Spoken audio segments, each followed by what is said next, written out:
A single passenger ship of prodigious size lay anchored in a port town in the northeast of the Principality of Reverie. Extravagantly crafted from top to bottom, a single glance was enough to discern its intended clientele, the privileged few among society's upper crust. True to appearances, the passengers boarding the vessel that day most certainly fit the bill, each smartly dressed and adorned with conspicuous opulence. Even among such guests, however, two stood out, a young lady possessed of regal air and the butler at her side. Judging from their dress, behavior, and linguistic register, they suited the setting to a prim and proper.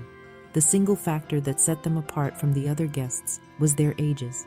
Neither looked to be much older than 12 or perhaps 13 years old, making them mere children in the eyes of most. Just one moment, my lady. The young butler labored to keep pace with the young lady as he dragged a large suitcase behind him. Despite this, she continued to stride forward, not slowing her pace in the slightest. Exhaustion creased his weary brow. His attire was proper, as befitting his station, but his unkempt hair, grown out long enough to completely obscure his eyes, was another story. On top of that, everything about his demeanor screamed that he was timid and weak of spirit. "Snap to it, you dullard!"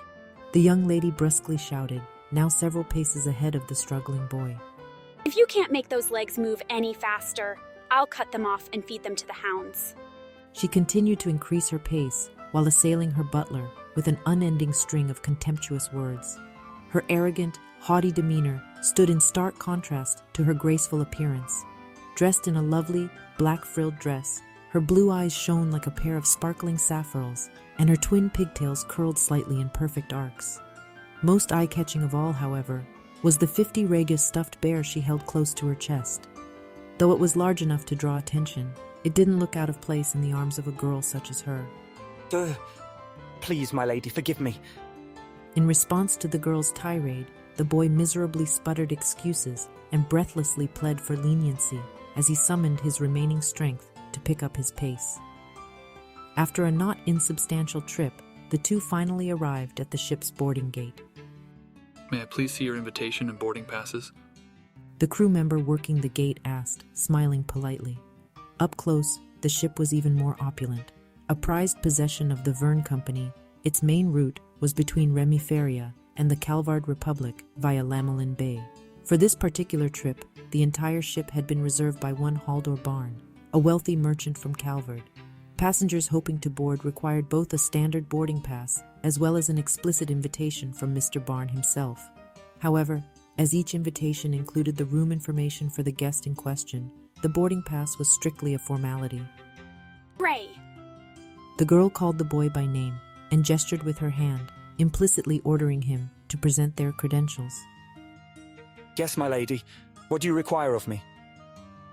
The boy asked, having completely failed to grasp his employer's unspoken instructions. "You cannot possibly be this dense, you stupid worm." She snapped. "Silence! The invitation and the boarding pass, now!" Right away, my lady.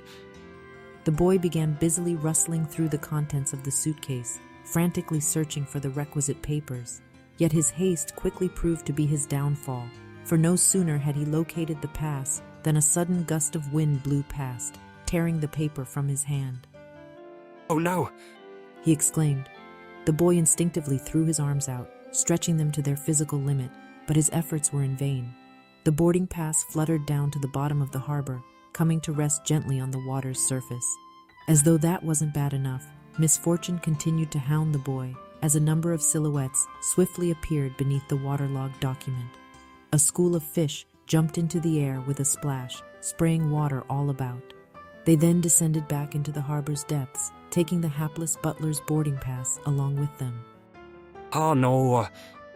The boy's grief-stricken cry resonated throughout the harbor. Trembling with fear, he turned to face his master, prepared for an eruption of anger followed by a vicious tirade of abuse. Yet it did not immediately come. The girl simply stood there in silence. She stared long and hard at the boy, her face betraying no expression whatsoever. After what felt like an eternity, she spoke. This was the calm before the storm. The boy began spitting out apologies, tripping over his words as his voice grew weaker by the second, like a short-circuited radio warbling its death knell. His body seemed to shrink, and his shoulders slumped like a criminal awaiting judgment. You're absolutely useless. The girl's anger finally burst forth in one violent blast.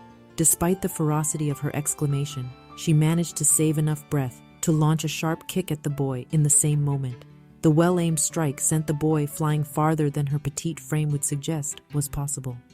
He seemed to hang in the air for a brief moment before resuming his journey downward off the edge of the pier, reaching a frigid end as he broke through the water's surface with a splash.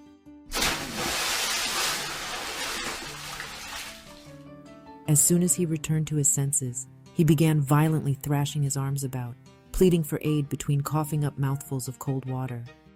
My lady, please help me. He begged, his thrashing growing more desperate and frantic. You're going to find that pass. And I mean now. You're not leaving that water until I see it in your hands. But I can't swim. He burbled as his head began to slowly sink beneath the surface. I'm well aware. Please, His words were cut short as his lungs filled with water and the rest of his head bobbed below the surface. His thrashing ceased and his silhouette grew faint as he quickly plummeted downward to the bottom of the bay. With the situation having reached an unacceptable level of risk, several onlooking crew members ran over to rescue the waterlogged Butler. The moment the boy made it out of the bay, however, the still enraged girl tried to kick him right back in again. Miss, please, you must calm down. The crew member at the gate said, trying to pacify the young noble. How? How can I be calm about this? My father was unable to attend, so I am here in his place. There are important business discussions taking place on this ship that I cannot afford to miss, and now thanks to a certain someone's rank incompetence. That is exactly what is going to happen.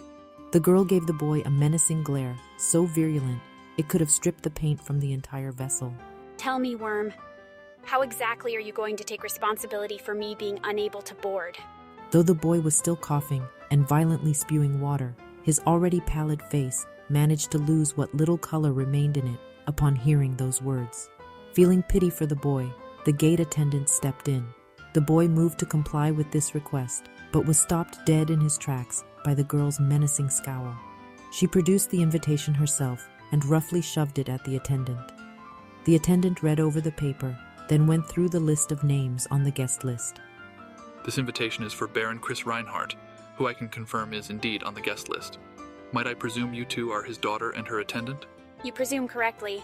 I am Baron Reinhardt's eldest daughter, Celia Reinhardt. The gate attendant made a respectful bow before continuing to speak. Then there will be no need to further concern yourself with the matter of the boarding pass, Miss Reinhardt. You may proceed. Oh, we may? Strictly speaking, a decision of this nature required approval from a higher-ranking employee, but in this case, the gate attendant decided that swift action was the best way to provide a peaceful solution to the rapidly worsening situation at hand. It seems as though you'll live to ride another day, you useless worm. Count yourself lucky. The girl boarded the ship, still staring icy daggers at her butler. He dragged their luggage on after her, still wheezing and dripping wet from the events of the past few minutes. He effusively expressed his gratitude to the gate attendant as he passed, receiving a sympathetic smile and a few words of encouragement. Having finally boarded the ship, the two youths immediately headed for their room. Their pace was quick, as though they already knew the way, and not a single word was exchanged between them as they briskly walked down the halls. Once they arrived, they gave the room a quick yet thorough search. Infiltration complete. The girl broke their silence, suddenly speaking in a sleepy drawl. Her eyelids drooped, and she let out a mighty yawn, not a trace remaining of the tense, high-handed young lady from only a few moments ago. I'm beat, S. Think I'm gonna take a nap. She tossed her plush bear onto the bed and immediately launched herself after it. She dove under the covers with childlike exuberance, befitting someone her age, perhaps even younger. In contrast to her whimsical new demeanor, the boy remained completely expressionless. Don't let your guard down. The real mission begins now. His voice was alarmingly calm and terse. As he brushed aside his bangs, still wet from the frigid water of the harbor, his now visible eyes were cold and sharp. Beneath that, however, was the gleam of a hunter fixed on its prey. Each and every ridge of his body exuded composure. the flustered, stammering Butler from before was nothing but a memory. Though the girl's transformation was strange, the boy's sudden shift in personality was nothing short of jarring. That wasn't really your best work out there, S. Far from it. She spoke nonchalantly, rolling around the bed as she critiqued the boy's performance. He remained silent for a moment before speaking, almost as though he agreed with her assessment, at least in part. It didn't affect the mission. But you overdid each and every reaction. It's not easy to match that without seeming unnatural, you know? You hamming it up like that made us stand out more than we needed to. Despite her words, the girl's half-hearted tone took the bite out of her criticisms. These were the duo's true personalities.